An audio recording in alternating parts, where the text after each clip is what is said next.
Kasunod ng kanyang nakakatrauma na karanasan sa Double Dungeon, hindi inaasahang nagising si Jinwoo sa isang ospital sa kanyang sorpresa sa kanyang katawan ay nakuhang muli, kabilang ang kanyang kaliwang binti na ngayon ay gumaling at buo, sa paniniwalang ang kanyang karanasan sa piitan ay isang panaginip lamang. Siya ay binisita ni Woo Jin-chul at Kang Tashik, mga inspektor mula sa Korean Hunters Association, na nagpahayag na siya ay walang malay sa loob ng 3 araw. Sinabi sa kanya ni Jin-chul na siya at ang kanyang mga kasama ay natagpuan lamang siyang bumagsak sa sahig na walang mga palatandaan ng mga estatwa na inilalarawan ng iba pang mga nakaligtas. Pagkatapos ay tinanong niya si Jinwoo kung nakatanggap siya ng pangalawang paggising.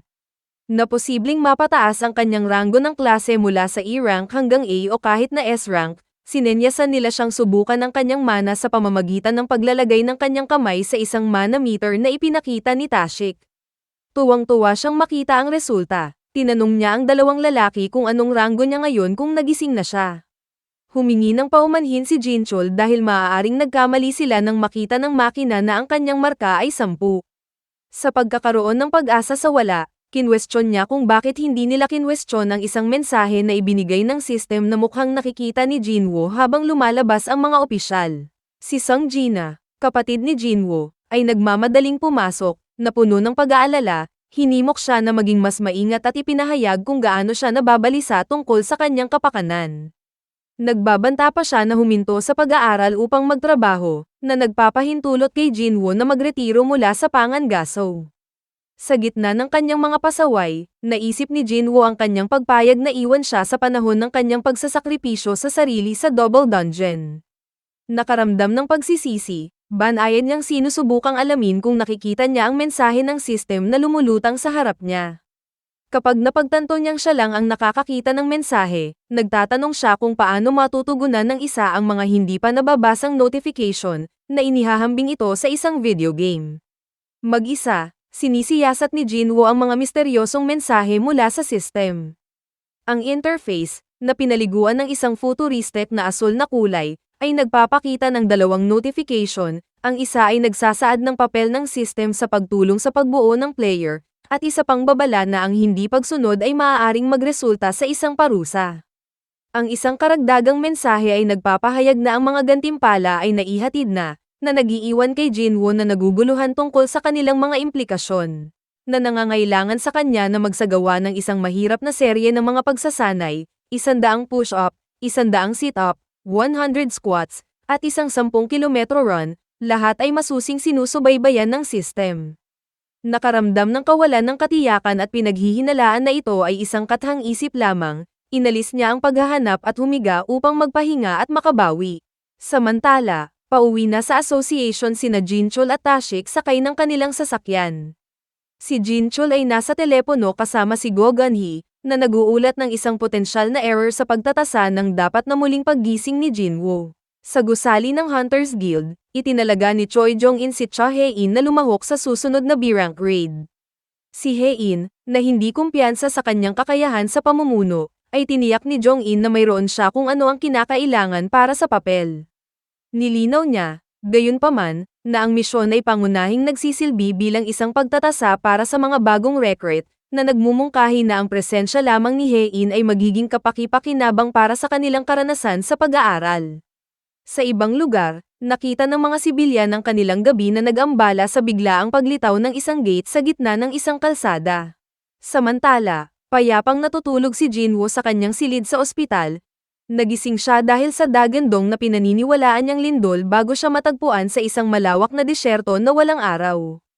Isang bagong mensahe ang nagsasabi sa kanya na mabuhay sa susunod na 4 na oras habang nakatagpo niya ang isang napakalaking alupihan na nagsimulang tumugis sa kanya. Bumalik sa silid ni Jinwoo, natuklasan ng 2 nurse sa silid ng ospital ang kanyang pagkawala at sinimulan ang paghahanap. Para sa nakakapagod na 4 na oras sa disyerto, si Jinwoo ay halos hindi nakaligtas sa kanyang paghabol mula sa mga alupihan at natagpo ang pagod ng mga nurse sa ospital. Kinabukasan, nagsuot ng tracksuit si Jinwoo habang ipinapalam niya sa kanyang kapatid na lalabas na siya.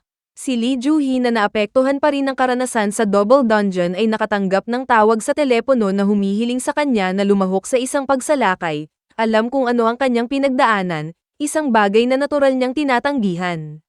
Sinabi rin sa kanya na nagising si Jinwoo, na humantong sa kanya upang magtungo sa ospital kung saan nakita niya itong nagjo-jogging sa labas habang nanunood ang dalawang nurse.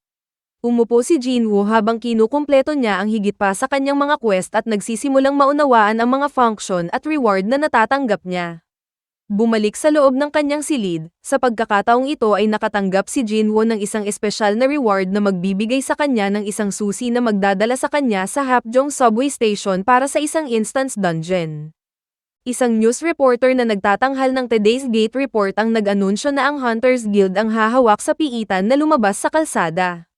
Samantala, si Jinwoo ay nakikitang binibisita ang kanyang comatose na ina, si Park Kyung-hae, na nag-uudyok sa mga alaala noong una niyang nalaman na siya ay nabiktima sa walang hanggang tulog sakit.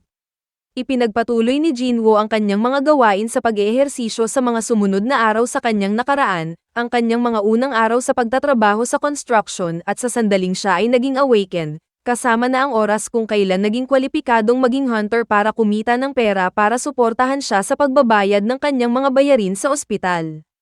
Naalala niya ang isang oras kung saan siya ay nailigtas at pagkatapos ay pinarusahan ng mga kapwa mangangaso, na magsasabi sa kanya na manatili sa isang sulok habang nililinis nila ang piitan. Ipinasok niya ang susi sa isang pinto sa loob ng subway, na nagpapagana sa pasukan ng piitan. Gayunpaman, sa pagpasok, mabilis niyang napagtanto na walang daan pabalik, siya ngayon ay nakulong sa isang dimensyon na hiwalay sa totoong mundo. Habang ginalugad niya ang piitan na isang abandonadong pasilyo, hindi nagtagal ay nakaharap niya ang isang pares ng mga duwende. Nanlamig sa takot at walang maasahang manggagamot, hinarap ni Jinwoo ang malagim na katotohanan ng kanyang mapanganib na sitwasyon. Habang siya ay medyo nagpapahinga, isang Steel Fang Dragon ang lumabas mula sa likuran. Si Jinwoo ay nag-aagawan para sa isang plano, habang ang lobo ay papalapit sa isang nakakatakot na bilis.